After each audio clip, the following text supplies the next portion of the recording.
Hi, my name is Randy Brummett, and I'm here today to talk about hydrophobic solutions on lenses. So what hydrophobic means is that it creates a coat over the lens that would repel the water.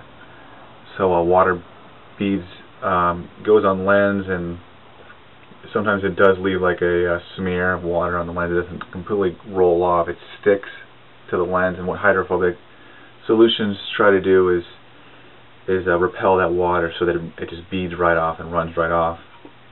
I'm going to review a few of the products that I've bought that haven't worked for me, and I'll talk about some of the reasons why.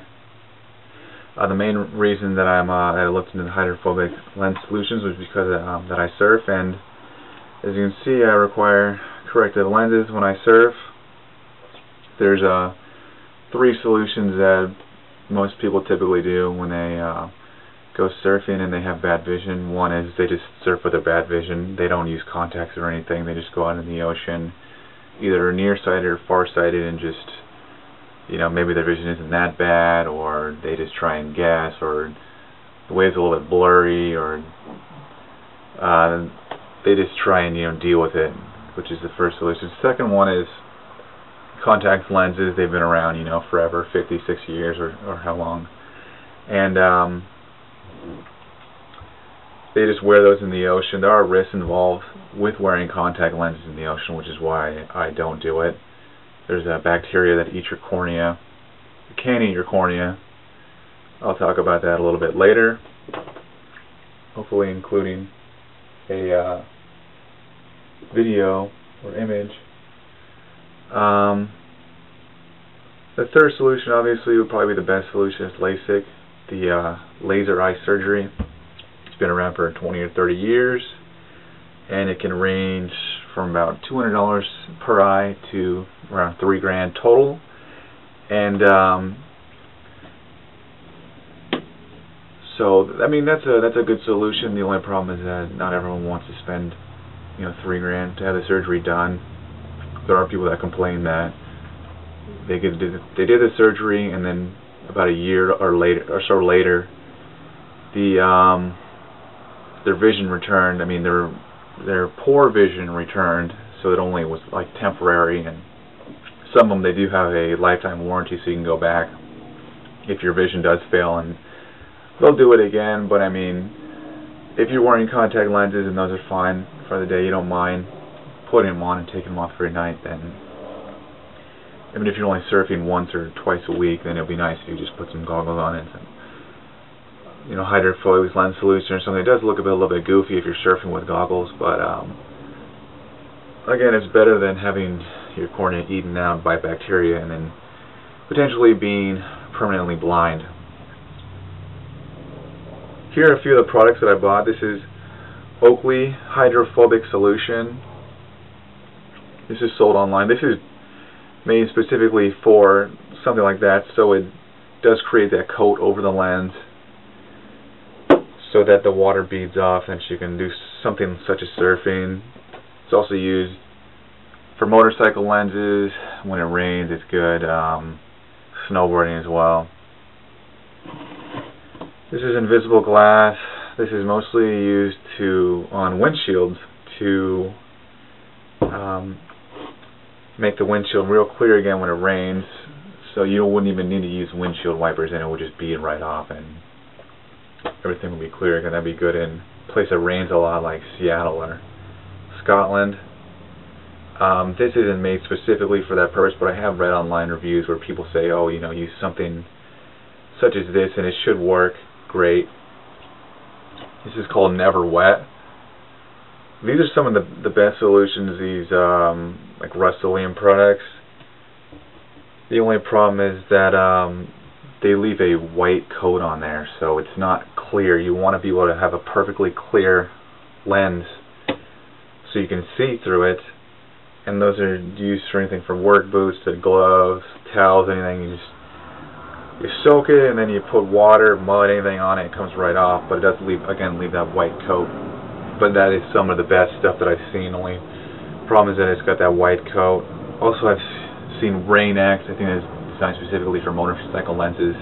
I don't have that product here with me, but I have used it before, and it does not work along with these other products. So I'm going to show you what that smear is. Here's the lens here. I'm going to dip this in some water. As you can see, it's a little bit blurry there. There's white. It's not completely clear. It does leave a little bit of a smear, which does block vision. Here's a whiteboard that I work with, and some of the stuff that I use. Wipe this off.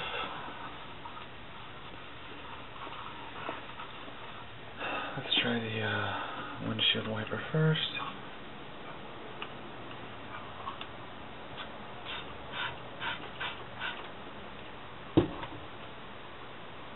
You just rub this in here like this. Just gently and smoothly, and that's how it creates that hydrophobic coat. I do have samples of seawater and tap water, so this is the exact sample of what you'd get when you're in the ocean. I did find that seawater and tap water make no difference as far as that coat goes, so nothing's going to happen. I have a couple test tubes of the solution, so I'll drip it. I'll pour it on the lens so you can see. You can move the camera again. I'm sorry about this. Okay, here we are. You should be able to see it here.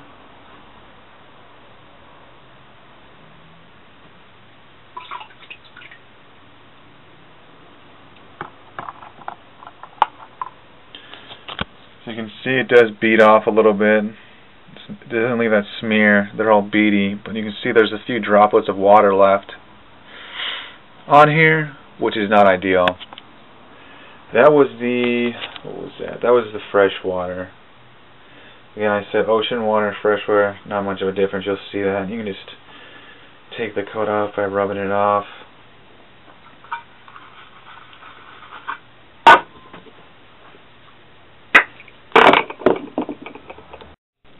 This next solution I'm going to show you is the Oakley Nano Clear Hydrophobic solution. This is designed specifically for this type of task. See, it's got the pen on here. You just rub the pen on. Then it comes with a towel. You're supposed to wipe the towel. I've already done this, so I'm just going to dip it and show you guys, and you can see for yourself.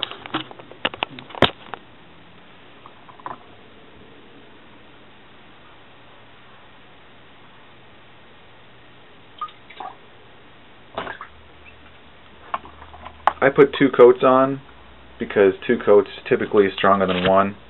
As you can see, it does clear the beads off a lot better than the invisible glass that I use for the windshields, but there is still a few droplets here.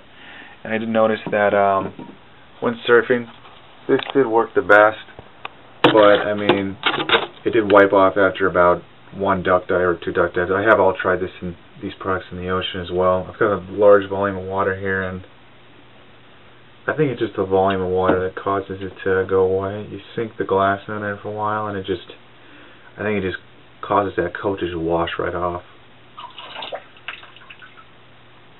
As you can see, there's a lot more droplets here. I just put it in for 10 seconds, and there's even a lot more droplets of water here. I think the biggest problem is that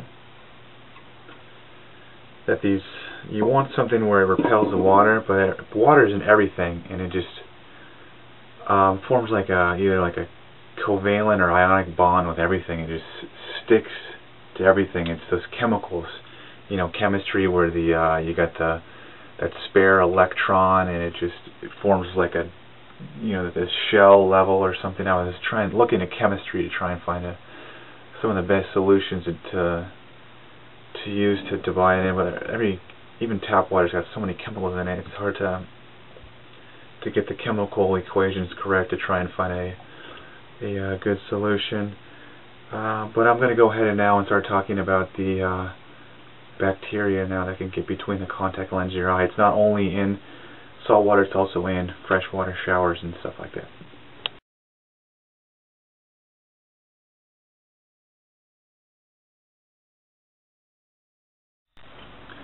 Okay, so this bacteria that can eat your cornea. It's called Acanthamoeba, and it's an amoeba. It's a common bacteria. It stays in tap water, showers, hot tubs, ocean. So it's it's in water, and it's typically places that life can flourish and permits, like a hot tub. They like those heating things. And in geology, they say that life actually originated in thermal vents under the ocean, so that's definitely an ideal place for bacteria to thrive. Well, because you got that contact lens, it forms like a plastic coat over your eye, so it can trap that bacteria, and they're microscopic, so they're really small. You can't even really see them. And then I'm not sure if you just leave them on temporarily, or if it's because you wear them for a month or 6 months without removing it. I have seen some nasty photos on the internet that I'm gonna post along my YouTube video. So hopefully they aren't copyrighted on YouTube. They aren't copyrighted or anything, Google, whatever. Yeah, they don't usually work at room temperature, but because they got these proteins, they can inject proteins, and they're self-replicating, so they can expand and multiply really quickly, and you can become permanently blind because it's called Acanthamoeba. So look it up. Plenty of Wikipedia articles, I'm sure, to look at it. So I tried that, the Oakley Hydrophobic, all this stuff. I'd say that the Oakley Hydrophobic is probably the best solution. It does work. It does work. It's only temporary, though. I'd say the biggest problem is that, you try it out with just test. You drop something, you're like, oh, it works perfectly. Just really small beads. You think, oh, it's not going to be any interference when you're out in the ocean. But you got to remember, in your ocean, there's billions of gallons of water. You got to really just take a whole bucket full, one of those big gallon buckets, and then pour it on the lens, and then you'll see a good comparison of what it's like to surf using this solution. And the biggest problem to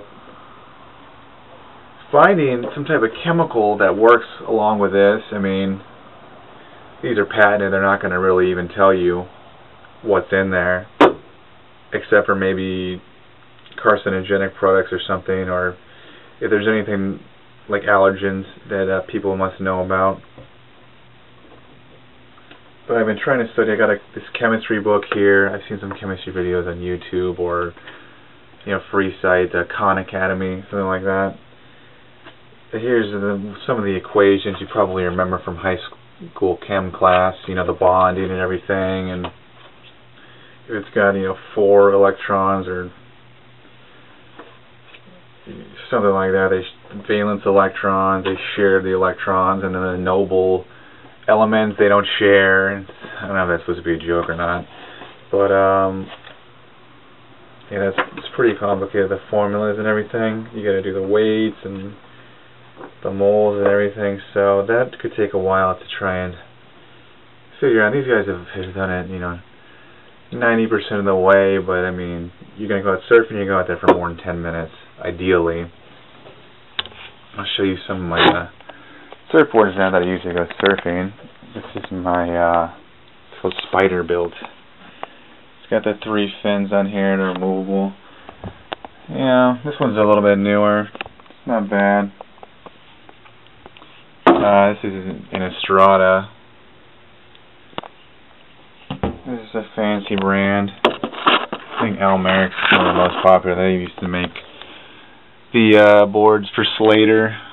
The Slater man. 10-time world champ Slater. Kelly Slater. Who made the perfect wave apparently, but he's not telling us where it is. And I'll conclude the video by telling you a joke, because I did talk about this with a couple of my friends, trying to hopefully get them inspired and motivated to try and figure this out with me, because I know some other people wear glasses too. And his solution was, he said that whale sperm. I should go scuba diving and get some whale sperm and rub them on the lens. And I said, I do not think your hypothesis is correct. Thank you and goodbye.